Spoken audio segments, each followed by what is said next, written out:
autismo é falar sobre compreensão, respeito e da importância de construirmos uma sociedade com mais informação e temas relevantes. Sejam bem-vindos ao OpusCast, o podcast da Opus Terapias Especializadas em parceria com o Estúdios Pops. Eu sou a Bianca, terapeuta ocupacional, e nada melhor que neste mês de abril falarmos sobre um tema muito importante, a conscientização do autismo. E para conversar conosco sobre este tema tão importante, eu convidei a doutora Viviane Kelly, nossa neuropediatra, referência, entre as famílias e pacientes não só daqui da cidade de Uberlândia, mas também da região, para compartilhar muitas informações a respeito do tema. Doutora Viviane, seja muito bem-vinda. Espero que hoje a nossa conversa gere frutos e novas informações para quem ainda não conhece a respeito do tema. Obrigada, é um prazer estar aqui com vocês. Falar de autismo é algo que me emociona muito. Eu tenho um amor realmente muito grande por essas crianças. Trabalho já na área há muitos anos, desde que eu terminei, a residência de neurologia, e estou responsável pelo ambulatório de autismo do Hospital de Clínicas da UFO desde 2014. E foi lá que essa paixão cresceu, e foi para os consultórios, e foi para os meus pacientes também, fora da rede SUS. E diante, de toda a sua trajetória, acredito que a senhora passou por diversas provações, principalmente, ao se tratar do transtorno do espectro autista. E hoje, com toda a ciência, com tanta inovação, a gente tem muito estudo baseados em evidências científicas, Então, para quem está nos ouvindo, nos assistindo, eu gostaria que a senhora falasse um pouquinho, o que seria essa terapia baseada em evidência, por que a gente bate tanto nessa tecla, Sim, é muito importante que as terapias sejam baseadas em evidências. Por quê? Às vezes a família vai buscar como recurso algo que ela viu no Instagram ou que, sei lá, uma vizinha falou, E é com a melhor da intenção que a família procura. Só que é um tratamento que é a médio e longo prazo. É um tratamento que demanda muito tempo e dinheiro. E se a gente ainda perder tempo e às vezes usar uma terapia que não tem um reconhecimento, a gente pode estar atrapalhando o desenvolvimento dessa criança. Uma vez que a gente tem que aproveitar essa janela de desenvolvimento. Então, quanto mais nova é a criança, quanto mais cedo é esse diagnóstico, maior é a chance que a criança tem de conseguir conquistar essas habilidades que a gente tanto quer conquistar, E aí a gente vai buscar as terapias baseadas em evidências, e essas terapias elas vão ser indicadas pelo médico neuropediatra, pelo médico psiquiatra da infância. Por quê? Porque não tem uma receita de bolo, e cada criança tem o seu plano terapêutico, Então, se a criança tem uma dificuldade na habilidade da fala, eu vou indicar uma fonoterapia, mas se é uma criança que tem muita dificuldade, eu posso precisar indicar uma comunicação alternativa e aumentativa, Uma criança com transtorno do processamento sensorial, Tanto pelo TEA quanto por outros diagnósticos. A gente vai indicar a terapia ocupacional com integração sensorial. Se eu quero focar mais em AVDs, não necessariamente eu vou precisar incluir a integração sensorial. A psicoterapia, Então eu vou ter crianças muito pequenas que às vezes vai precisar de uma carga horária menor, até porque não aguento uma carga horária muito grande. Eu já tenho crianças maiores em que o médico vai pedir às vezes 10, 20 horas, por exemplo, de uma psicoterapia pelo método ABA, E além da TCC, que também temos evidência científica, e assim vai com todas as outras terapias. A gente tem observado também outras terapias que antigamente eram mais difíceis da gente conseguir e que hoje a gente percebe que sim tem evidência científica, que em Uberlândia a gente já tem um fácil acesso, como psicomotricidade, musicoterapia, Só que cada criança vai ter um perfil, não adianta eu pegar uma criança e colocar ela em todas as terapias ao mesmo tempo, A criança tem que estar pronta para aquele momento. Então, às vezes, no consultório a gente vê muito, a mãe vai, às vezes, na primeira consulta, aí passa um tempo, a gente faz o diagnóstico, encaminhou para terapia já lá desde quando a gente viu o atraso, às vezes mesmo antes de fechar um diagnóstico. E a mãe fala, doutora, minha filha não fala, e você não pediu fono. Mas às vezes a gente percebe que a criança não tem nem aquela habilidade básica de esperar, de sentar, de ter um olhar compartilhado. E a gente acredita que naquele momento, mandar a criança para a fono, eu vou onerar a família, cansar a criança e ter pouco rendimento. Então, por mais que a fonoterapia tenha uma evidência científica, ela também tem um momento correto da indicação, E, e é importante a gente ter sempre esse raciocínio para evitar perder essa janela, perder tempo e perder dinheiro, E isso da evidência científica não é só para terapia, Não só para terapia clínica. A gente vai ter isso também com as medicações. Hoje em dia tem muito afã de, e se eu excluir o glúten, se eu excluir a lactose, Então a gente tem que ter muita calma, por quê? A família de uma criança com transtorno do espectro do autismo, ela tem uma urgência de ver a criança bem. E essa urgência é onde as pessoas se aproveitam. É onde aquela pessoa que quer ganhar dinheiro em cima do outro vai se aproveitar. E aí vai vender um remédio que não vai fazer diferença, vai às vezes vender uma terapia nutricional que não vai fazer diferença. E o pior, que além de perder tempo, né, e dinheiro, a criança está perdendo a oportunidade. Porque enquanto ela está fazendo algo que não tem evidência científica, muitas vezes ela está deixando de fazer algo que tem evidência científica e que realmente poderia ajudar com que ela ganhasse essas habilidades que são tão importantes para ela. Exatamente, a gente vê que isso tá mais comum do que a gente pensa, né? A gente vê em rede social, no Instagram principalmente, TikTok, é onde os pais têm uma maior comunidade, um maior elo de terapias. Ah, terapia X é para autista e vai fazer um milagre. Ah, eu vendo o brinquedo Y porque ele é para autista. E realmente, Uhum. isso não existe, né? Uhum. Brinquedo é para todas as idades, é para todas as crianças, independente do diagnóstico. E aproveitando, né, essa fala da senhora, eu queria que você explicasse um pouquinho para as famílias, né, como que a gente consegue identificar, né, se essa terapia que a clínica ou que o médico está receitando para essa criança, ela tem uma evidência ou não, como que essa família ela pode ter uma confiança, né, ao direcionar para buscar esse tratamento, né, quando é receitado. Eu acho que o mais importante é que a família precisa ter esse neuro ou esse psiquiatra, que é o psiquiatra ou o neuro da criança, né? Infelizmente, a gente sabe que nem todo mundo tem acesso, mas não dá para se guiar por um médico que vende, por exemplo, eu falo que é compra casada, né? Ele já vai para consulta e ele sai de lá com determinado produto X que só eu vendo, só eu faço. Já começa a desconfiar, né? Porque se algo tem evidência científica, você vai encontrar em outros lugares. Então, vamos pegar aí a psicoterapia na metodologia ABA. Ele pode fazer na clínica X, ele pode fazer na clínica Y, ele pode fazer na clínica Z. Lógico que vão ter competências diferentes, mas ele consegue encontrar em algum lugar. Agora, se eu estou vendendo um remédio, só eu vendo, e eu que vou beneficiar com essa venda, provavelmente esse remédio não é algo que tem a evidência científica. Se você tem um médico de confiança, você pode perguntar, né? Então, as crianças que eu acompanho, as famílias sabem. Então, direta, doutor, eu vi isso na internet, eu vi isso no Instagram, tem evidência científica? Né? E aí a gente vai orientar, vai conversar. Tem coisas que às vezes não tem evidência científica do benefício, mas também não tem uma evidência científica de um malefício. Uhum. Então, às vezes, em alguns momentos, a gente até deixa a família tentar determinadas terapias que às vezes a gente não tem comprovação ainda, né? Mas tem outras que já vão trazer um malefício. Mas a principal forma que a família tem de saber é consultando o médico da criança e um médico de confiança. Se eu não tiver isso, teria que ser uma família que busque estudar mesmo, que busque procurar informações em sites confiáveis, de revistas científicas, né, de assuntos médicos, ou pelo menos de páginas de Instagram, mesmo que seja, que fala de autismo, mas de figuras que já têm uma notoriedade, que já são reconhecidas e que não vão se beneficiar de vender aquele produto. Né? Sim. Que ela vê, então, a gente tem alguns médicos, por exemplo, algumas terapeutas que fazem um trabalho legal no Instagram. Então, nem tudo que a gente vê na internet é ruim. Na verdade, a grande maioria das coisas, sim, tem muito valor. O trabalho de separar é que às vezes é difícil. Então, na dúvida, converse com a equipe que acompanha seu filho, tanto de terapeutas quanto de médico, para tentar entender se realmente o seu filho não vai se prejudicar de fazer aquela terapia ou usar aquela medicação. E também entender isso, que nem tudo que tem evidência científica vai servir para o meu filho. Então, às vezes, também as pessoas confundem isso. Ah, então, sei lá, medicamento X tem evidência científica de melhora no comportamento. Tem, mas seu filho tem um problema de comportamento? Se ele não tem, ele não precisa da medicação X.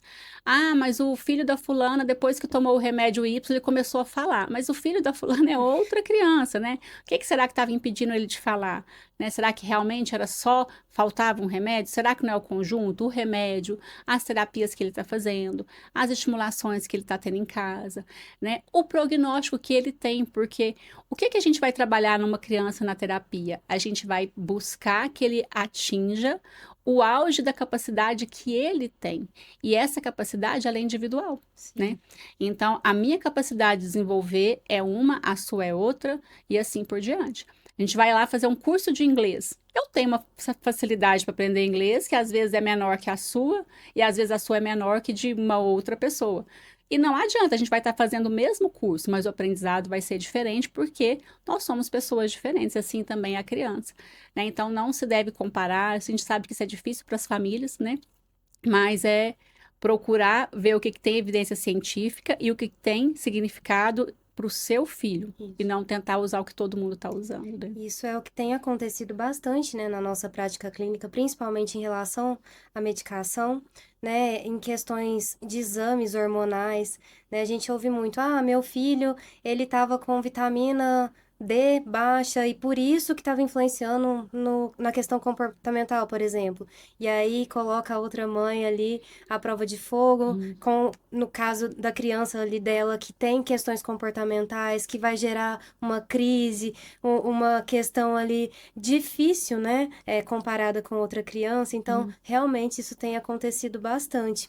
E em relação a isso, a gente observa muito quando a criança vem encaminhada, né, pra gente em determinados momentos. Geralmente, a gente estava chegando pra gente crianças a partir dos 4, 5 anos, né? Já com um diagnóstico ali praticamente fechado, né? Porque eu conversei, a mamãe conversou com outra mãe, e aí eu não levei no médico porque meu filho tem o mesmo tipo de comportamento, as mesmas questões, né? E não é isso que tem que acontecer, né? Às vezes a falta de informação leva aquela criança a ter uma regressão, né? Porque poderia ter tido um tratamento ali inicialmente, no que a gente fala da estimulação precoce, Isso. né? Não só na criança dentro do espectro, né? Mas em qualquer situação, né? Então eu queria que a senhora explicasse a importância, né, da intervenção precoce. Não é que porque meu filho, né, está indo para terapia ali com 1 aninho, 2 aninhos, que ele tem o diagnóstico, que ele vai ser autista ou vai ter um outro tipo de neurodivergência, né? Porque isso hoje é muito comum, né? Eu acho que alguns pais ainda se assustam ao falar, ele vai começar a terapia muito cedo, então ele tem alguma coisa, ele vai ter alguma coisa. É muito complicado isso mesmo. Por quê? Primeiro porque as famílias geralmente já chegam tarde. Então, quando a gente consegue uma criança que chega pequenininha, a gente tem que aproveitar muito, né? Porque é o momento ótimo de estimulação. E a estimulação precoce, ela vai servir tanto para uma criança que vai depois realmente estar dentro do espectro do autismo, como para uma criança que teve um atraso isolado e que vai ser revertido, né? Então, esse atraso pode ser por uma questão de estimulação. Então, às vezes, uma família que tem muita dificuldade de estimular. A gente tem tido muito atrasos por conta do uso excessivo de telas desde recém-nascido, e é recém-nascido mesmo. Eu já peguei em consultório crianças de 4 meses que ficam em tela, né? Então, isso tem atrapalhado.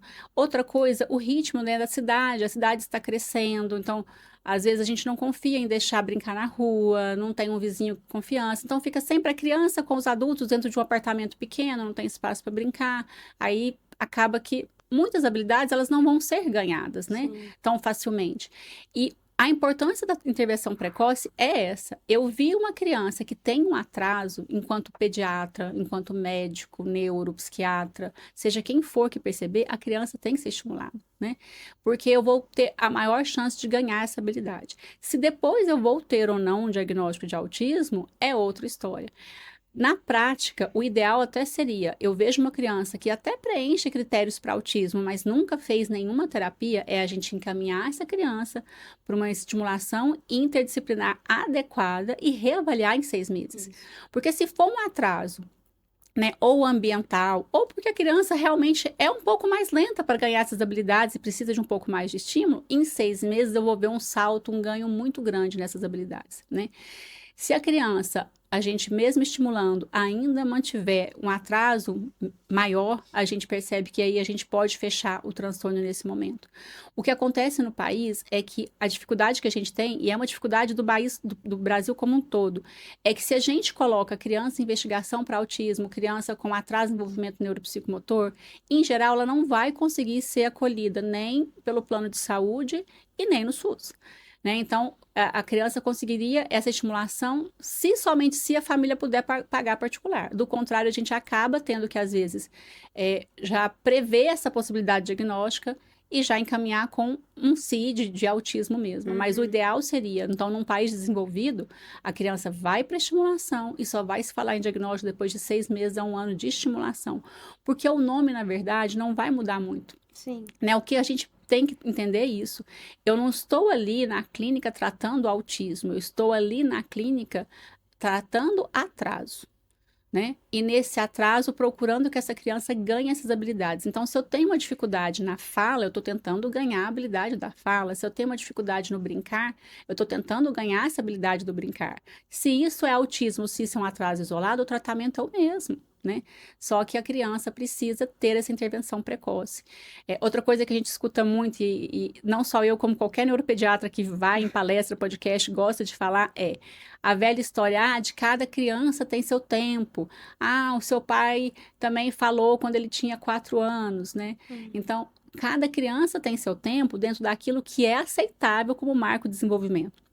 Então, uma criança, ela vai andar entre 10 meses e 1 ano e 3. Se a criança não andou com 1 ano e 3, sim, ela tem um atraso. Se esse atraso é uma dificuldade motora como uma paralisia cerebral ou se é só um atraso, não sei, mas ela precisa de ter uma estimulação. Por que eu peguei o exemplo motor? Porque o exemplo motor as famílias não esperam. Se a criança não está andando, geralmente a família procura uma fisioterapia, vai atrás. A fala, o pessoal costuma ser um pouco mais permissivo, né? E a criança com 1 aninho, ela já fala papai, ela já fala mamãe, vovó, titia, já tem algumas palavras que ela fala. E mesmo a criança que tem uma dificuldade na fala e que é na fala somente, mesmo que ela não está falando, ela vai ter um olhar rico, ela vai comunicar bem no gestual, ela vai conseguir se fazer entender, ela vai pegar um brinquedo e vai conseguir dar um brincar funcional. Então, quando chega no consultório do neuropediatra, a gente não está avaliando só a fala, por mais que muitas famílias só cheguem com a queixa da fala, né? A gente está avaliando o desenvolvimento como um todo.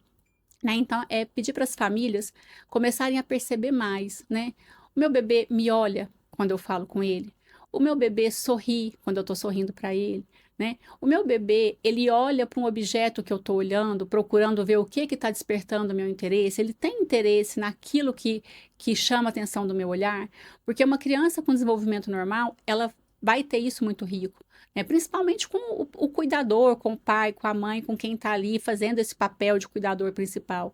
Então, se a gente ri, o bebê da gente ri com a gente. Se a gente olha para um canto, o bebê procura olhar para onde a mãe está olhando, né?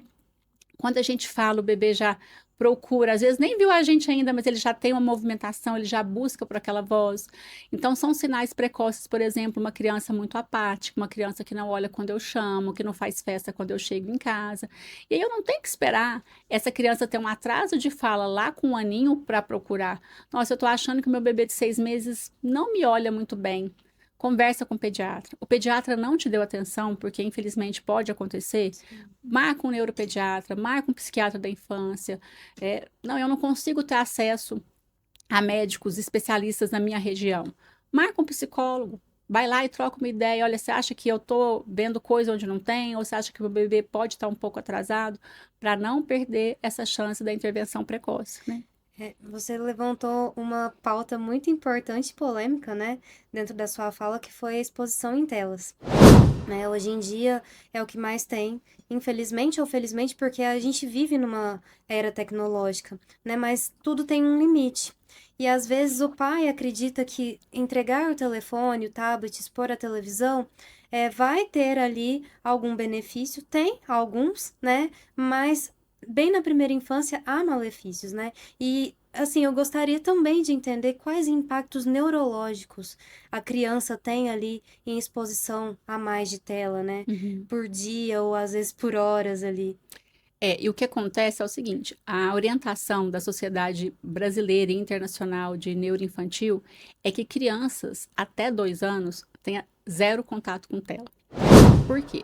Porque é um período em que o cérebro está se melinizando, muitas vias estão sendo formadas. A gente vai ter as principais podas neurológicas nessa época, né, em torno de 1 ano, 1 ano e pouco. E o que o cérebro vai escolher? Ele vai escolher vias que foram muito estimuladas, porque ele vai julgar que essas vias são muito importantes. Então, uma criança que tem um contato gostoso com o pai, com a mãe, de conversa, de brincadeiras, de cosquinha, eu vou estar mostrando para o meu cérebro que essas vias do relacionamento interpessoal, elas são importantes. Quando eu tenho uma exposição à tela, a tela, no fundo, ela é uma via unidirecional. Eu costumo brincar com a mãe assim. A criança tá lá vendo o filme da Galinha Pintadinha. Eu sei que já é antigo, mas meus filhos estão grandes, então é o exemplo que eu vou lembrar, né? Se a galinha pintadinha falar com ele, ele der uma resposta que não está adequada, a galinha pintadinha não vai mudar a resposta dela, porque o vídeo da galinha pintadinha já está gravado.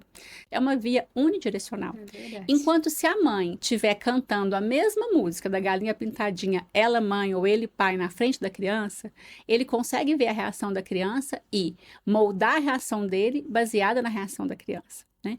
Então, aí eu vou escolher essas vias para não podar. Enquanto uma criança que está tendo vias só unidirecionais estimuladas, ou uma criança que fica negligenciada, que não tem estímulo nenhum, essas vias interpessoais de relacionamento, elas têm uma grande chance de serem cortadas aí na primeira poda neuronal. Por isso que a gente escuta muitas vezes as famílias falarem assim, nossa, mas até um ano ele não tinha diferença nenhuma e depois parece que ele perdeu o encanto pelo mundo. Provavelmente porque ele conseguiu manter ainda algum contato, né? Mas em algum momento as vias que não foram tão estimuladas, elas se perderam, né? Isso é uma forma bem simples de explicar, mas para todo mundo, os pais entenderem. E aí ele vai realmente perder esse interesse pelo outro, né? Porque essa via já não está mais ali.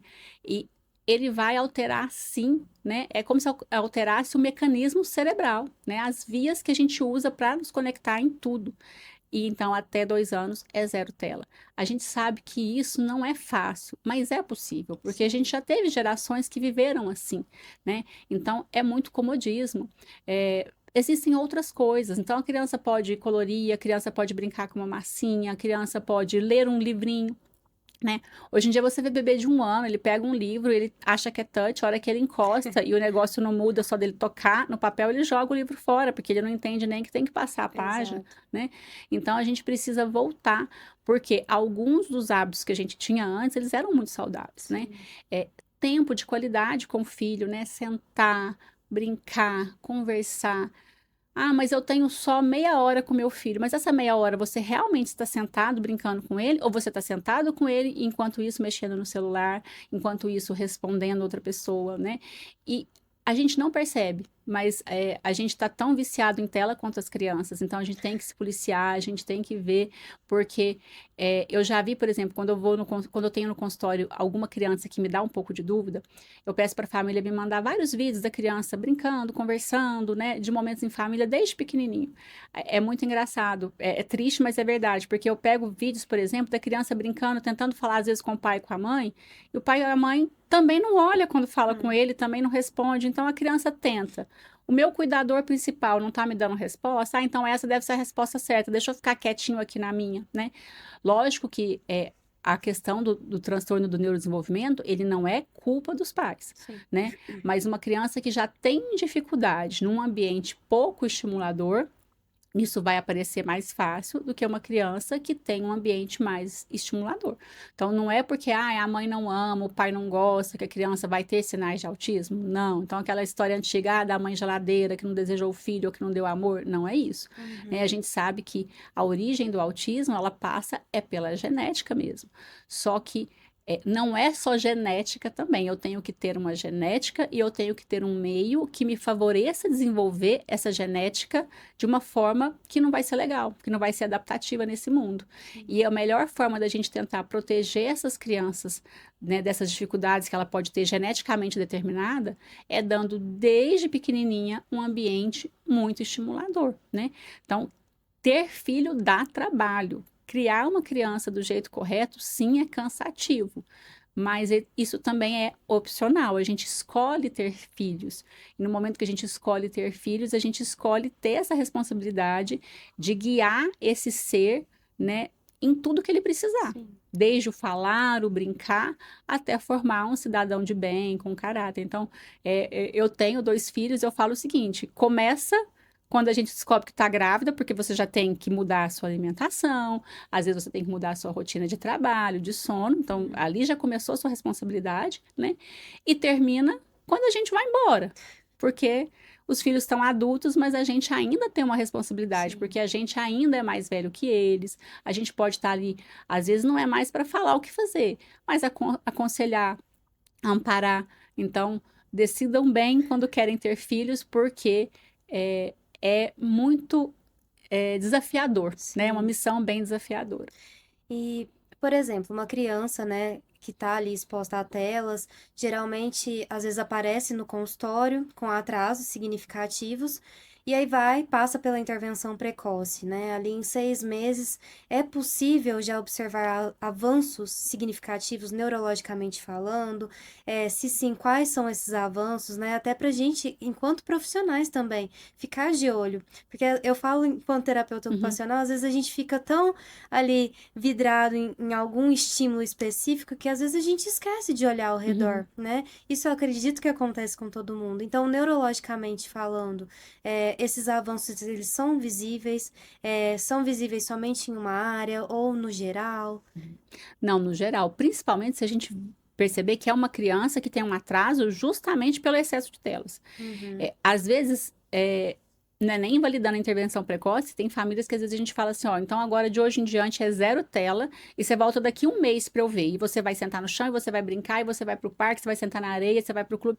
Em um mês a criança já volta muito melhor, né? Então, assim, um contato muito melhor visual, uma busca pelo outro muito melhor, porque a neuroplasticidade, ela é muito boa. Né? Sim. Então, a criança ela é uma esponja ávida por conhecimento, por amor, por atenção. Ainda mais se ela não tiver realmente dentro do transtorno do espectro do autismo, a resposta é muito rápida. Eu tenho crianças que às vezes tirou da tela, já voltou em um mês melhor, foi para estimulação precoce, já voltou em 6 meses, fazendo todos os marcos que deveriam fazer, e Sim. aí é alta. Né? Se a família não cair nos mesmos erros, né, de ficar no comodismo, a criança está completamente bem.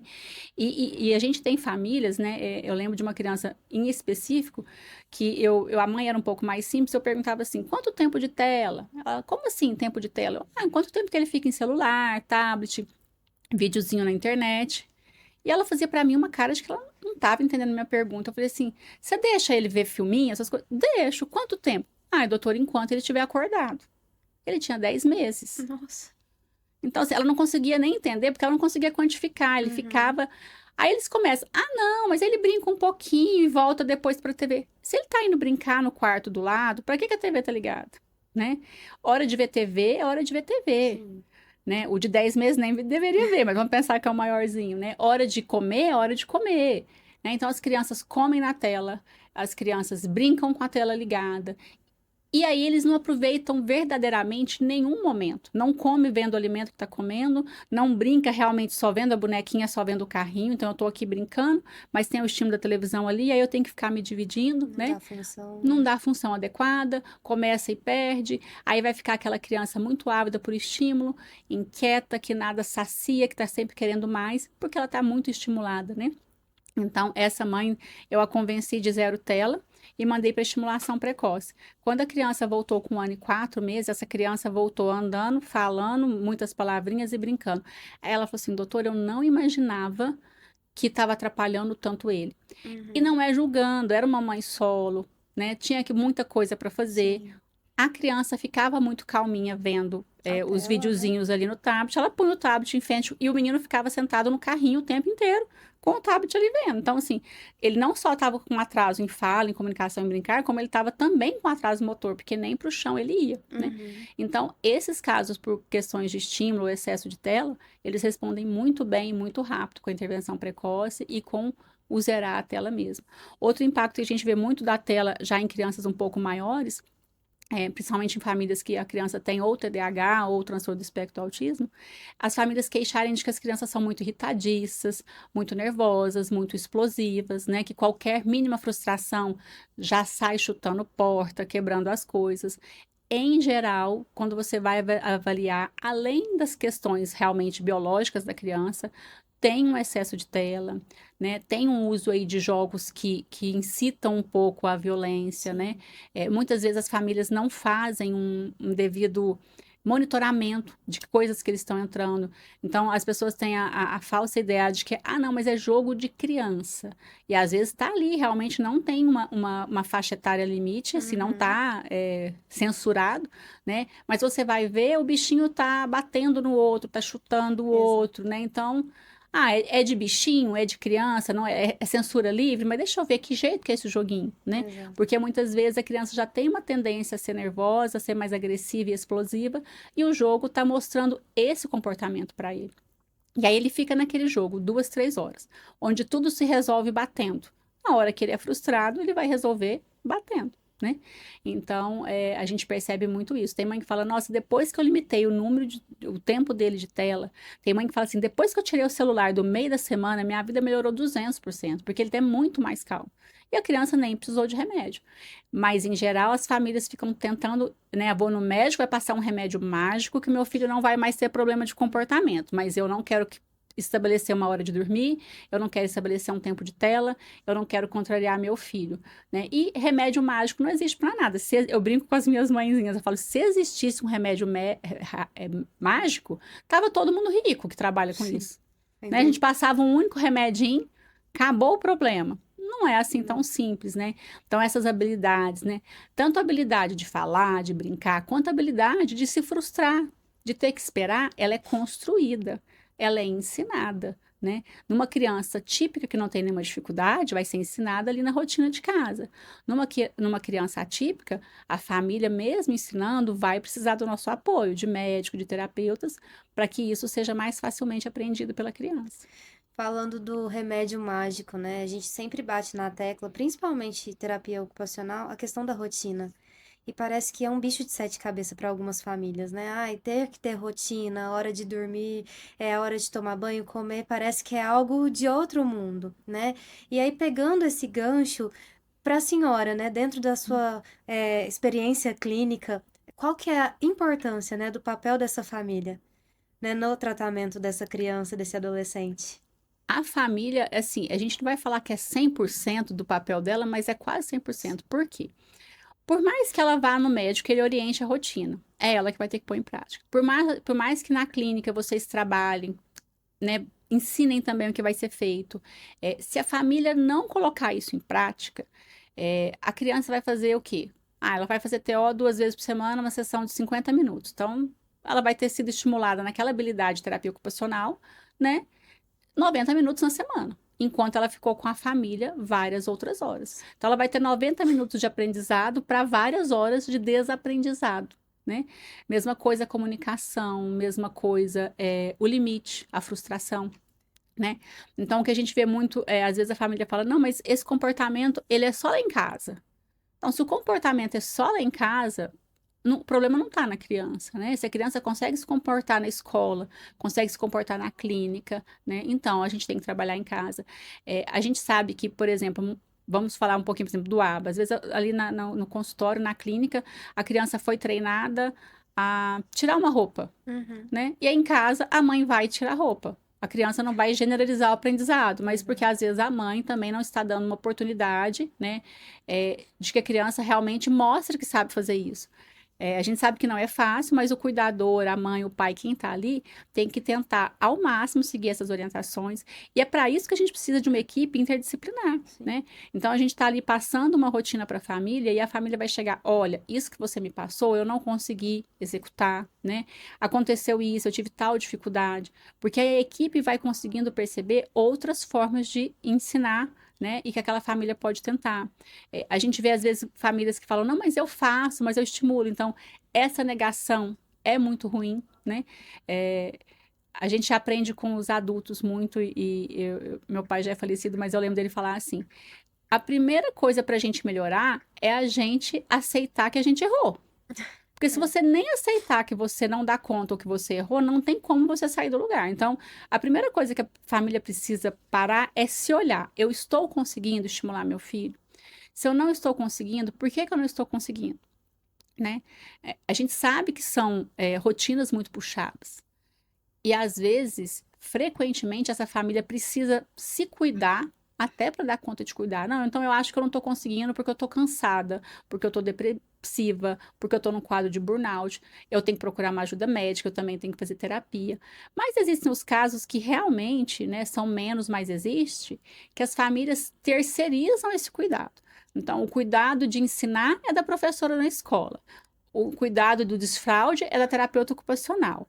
O cuidado de melhorar a seletividade alimentar é da TO e da nutricionista especialista em seletividade alimentar. Não vai funcionar, né? Porque a criança fica curto período ali, ela pode até fazer aquilo na clínica, mas ela não vai levar para a vida real se isso não for realmente ensinado e cobrado na vida real.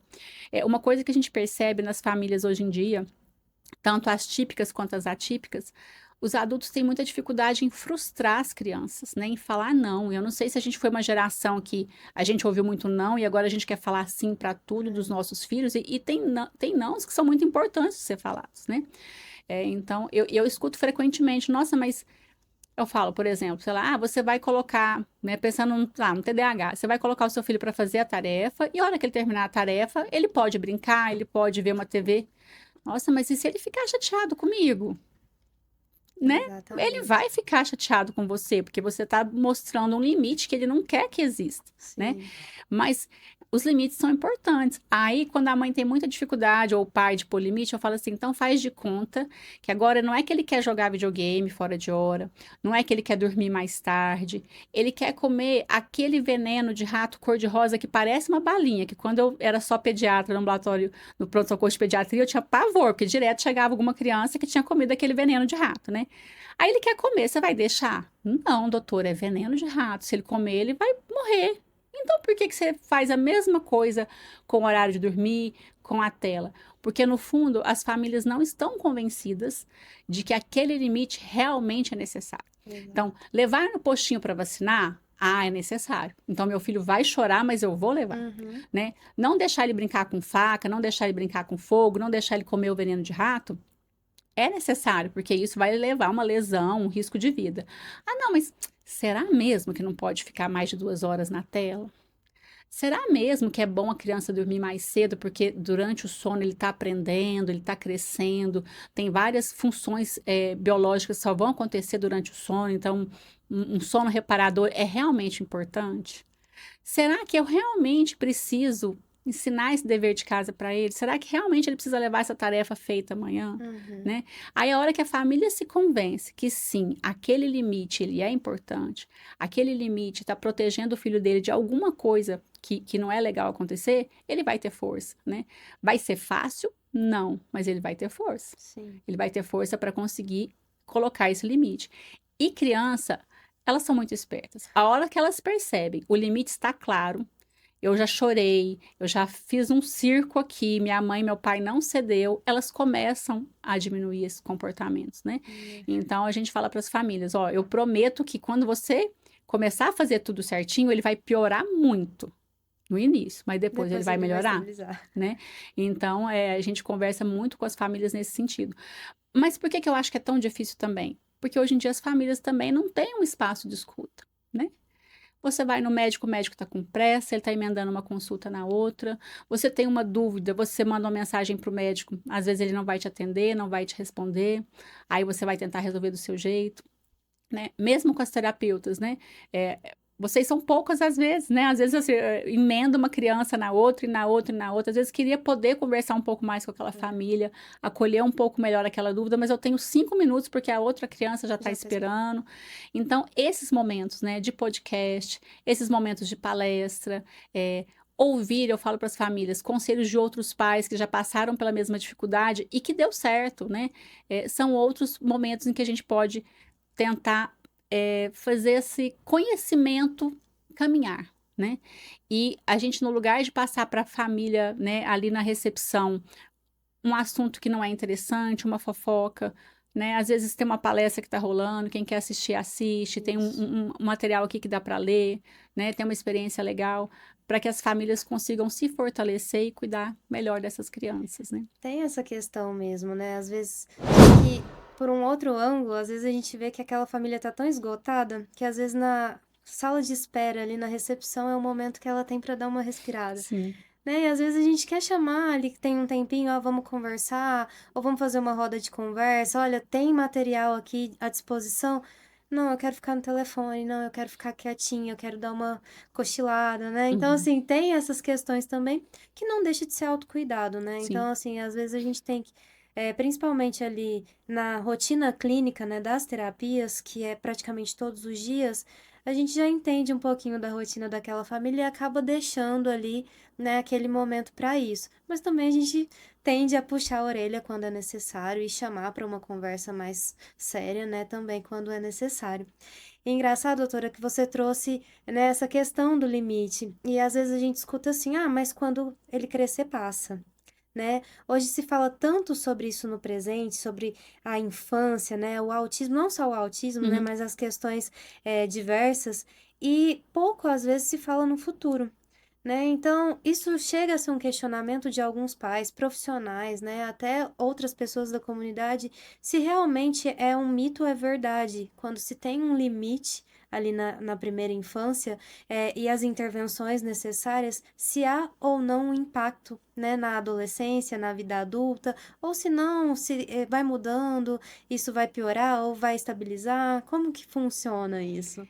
Eu falo o seguinte, né? A gente tem o caminho que é certo e a gente tem um caminho que pode ser que dê certo.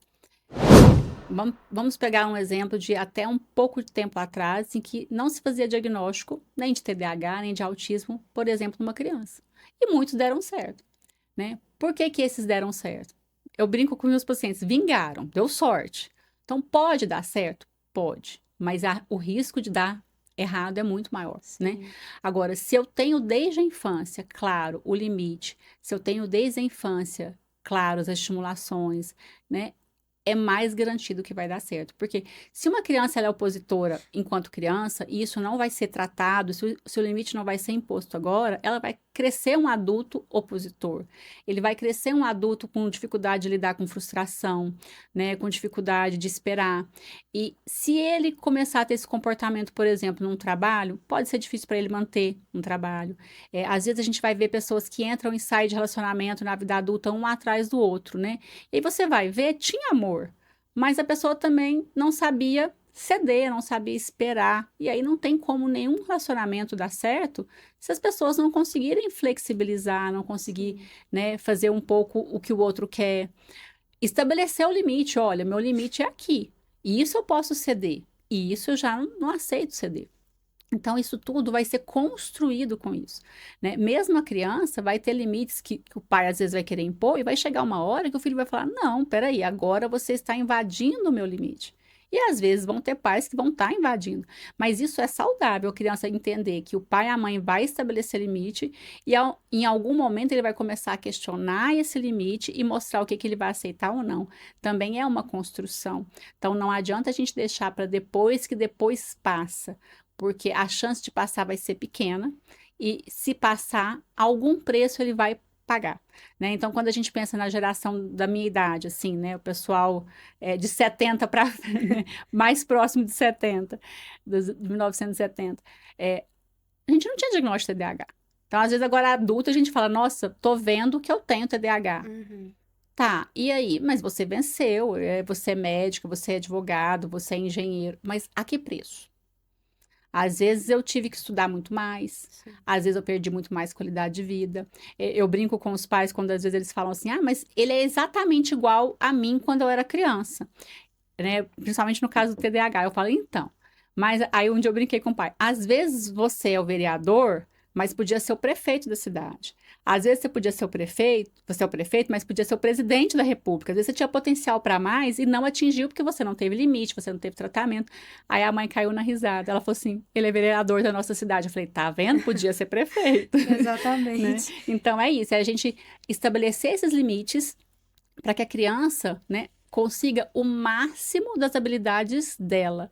Porque se a gente não estabelece, às vezes até deu certo, às vezes ela até é uma criança funcional, mas com certeza ela tinha potencial para muito mais e alguma coisa ela perdeu. E geralmente tende, né, a chegar na vida adulta com questões de saúde mental, né? Não falando de algo cognitivo em si, Uhum. mas dessa frustração, dessa rigidez, que hoje já é muito visto isso, né? Querendo ou não, nós estamos na área pediátrica, mas tem adultos chegando porque não tiveram recursos, né? Não tiveram ali aquele acolhimento, às vezes, anos atrás, e hoje a gente observa realmente essa rigidez, né? Que não consegue um trabalho, ou fica pingando de trabalho em trabalho, relacionamento, né? Então, essa questão da saúde mental, ela existe, né, na vida Sim. adulta e ela não pode ser banalizada, né? E aí, tem algum médico, né, algum especialista específico para adulto? Ele também pode ir no neurologista, ou tem algum outro médico específico? Não, ele até pode ir no neurologista. Frequentemente eu vejo pais me perguntando, então às vezes quando a gente dá um diagnóstico para a criança, o pai fala, nossa, mas eu me vejo muito nele e eu ainda tenho dificuldades hoje, quem que eu posso procurar?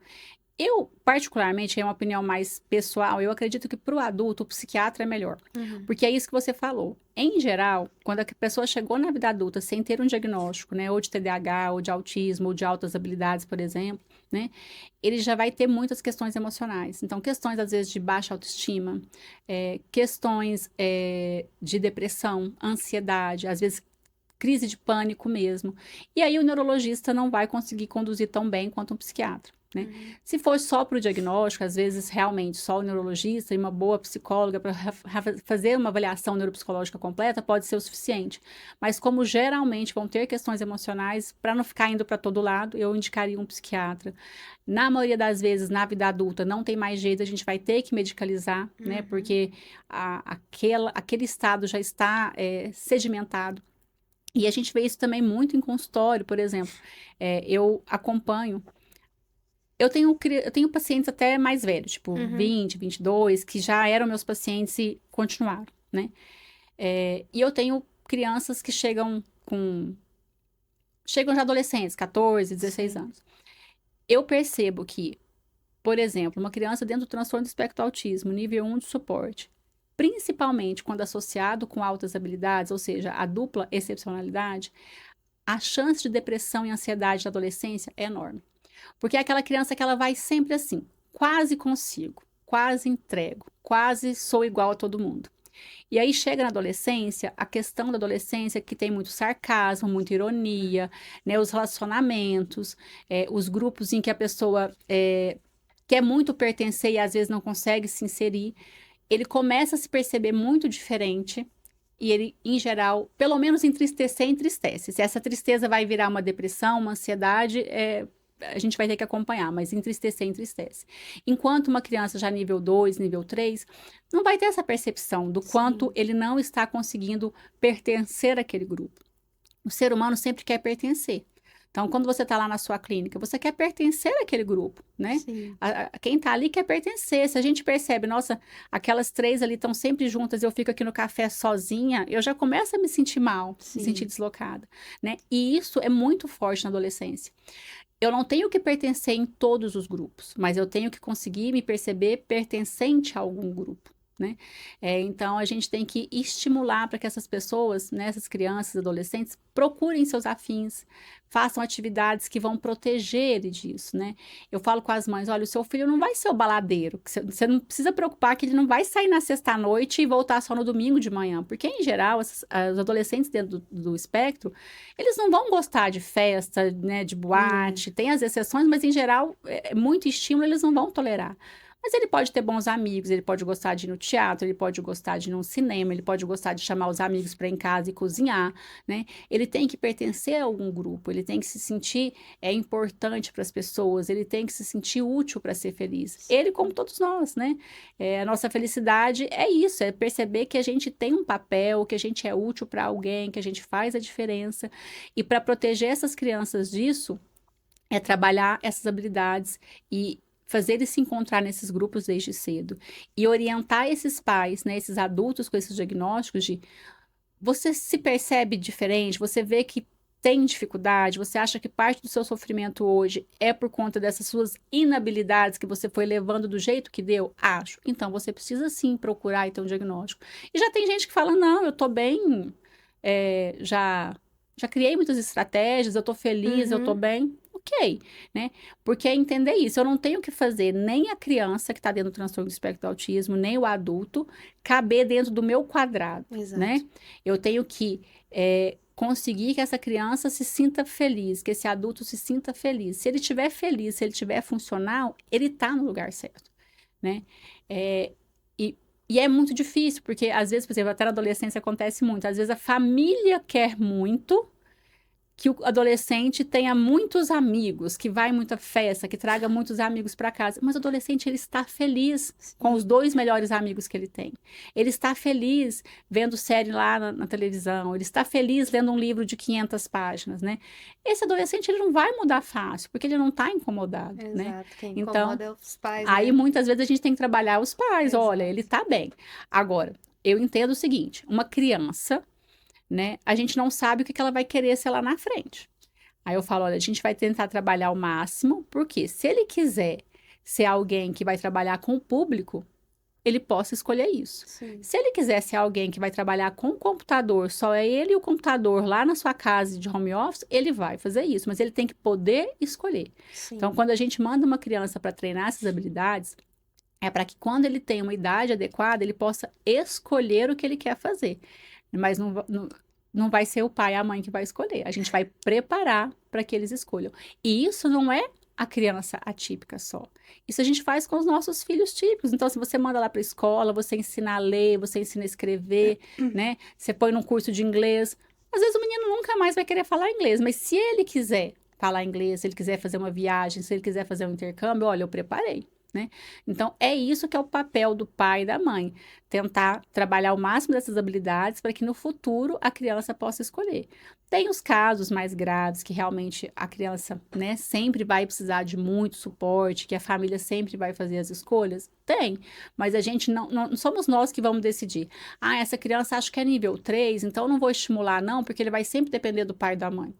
Não tem a menor lógica, porque, né, ele pode não depender por um tanto de coisa. Qualquer habilidade que eu ganhar, ela é muito bem-vinda, né? Sim. Então, se eu consigo comer sozinho, se eu consigo trocar uma roupa sozinho, isso é algo que vai me dar um conforto lá na vida adulta e vai dar uma tranquilidade também para o meu cuidador, porque é algo que eu aprendi que ele não precisa fazer por mim. Né? Então, por isso que a gente tem que olhar em todas as idades, pensando sempre nesse futuro, né? Exatamente. E doutora, para finalizar, que mensagem de orientação ou algo que você gostaria de deixar para essas famílias, né, que estão chegando agora após um diagnóstico recente, né, as que já estão nesse longo caminho? Eu acho que a melhor mensagem, acaba que eu já falei várias vezes aqui, é entender isso. A gente está tentando habilitar pessoas para serem ser humanos felizes. Pessoas realizadas, né? Pessoas que são amadas do jeito que são acolhidas do jeito que são, né? A gente quer gerar que essa criança consiga fazer suas escolhas, consiga ter sua independência. A gente entende que é doído, né? Um diagnóstico assim é muito doído. Para os que tiveram um diagnóstico recente, essa dor vai diminuir, né? Vocês vão perceber que o filho de vocês é um ser maravilhoso. Sim. Que as pessoas que têm uma criança com alguma dificuldade, eu realmente acredito nisso que eu estou falando, são pessoas escolhidas porque elas vão dar conta dessa Sim. missão, né? Não são escolhidos à toa. Eu acredito que nós que trabalhamos com isso somos escolhidos para trabalhar, né, com esses transtornos, com essas crianças, né? Sim. Essas famílias enriquecem muito o nosso dia a dia, enriquecem muito o nosso aprendizado, e a vitória de cada família é vitória nossa, de Sim. cada um da equipe, né? De cada um, médico, terapeutas, psicólogo, fono, todo mundo fica muito feliz. A gente sabe que é difícil, mas a gente sabe que consegue e tem uma boa equipe, vá atrás desse alicerce, Sim. né? Pessoas que vocês confiem, que vocês possam trocar uma ideia, que vocês possam levar bronca quando precisa levar bronca, ganhar colo quando precisa de colo. Mas, principalmente, não ignorem o fato, a sensação de que o meu filho tem algum atraso, tem alguma coisa. Suspeitou que o seu filho não está com desenvolvimento normal, não escuta ninguém. Procura alguém que realmente entende, um médico, um terapeuta, e troca uma ideia para a gente não perder essa janela de estimulação. Né? Acho que a mensagem final é: quanto antes a criança for diagnosticada, quanto antes, mesmo que sem diagnóstico, perceber esse atraso, ela for para estimulação, melhor vai ser o desenvolvimento, maiores vão ser as vitórias, e E isso faz toda a diferença. E se precisar brigar, briguem por essas crianças Exato. sempre, porque elas merecem. Eu acho que é isso. Exatamente. Doutora, muito obrigada pela sua participação, por disponibilizar seu tempo para vir contribuir com a gente, né? Eu acredito que suas palavras, suas orientações vai fazer muita diferença na vida de muitos profissionais, famílias e de toda a comunidade que está aqui nos assistindo. E você, que ficou com a gente até o momento, muito obrigada.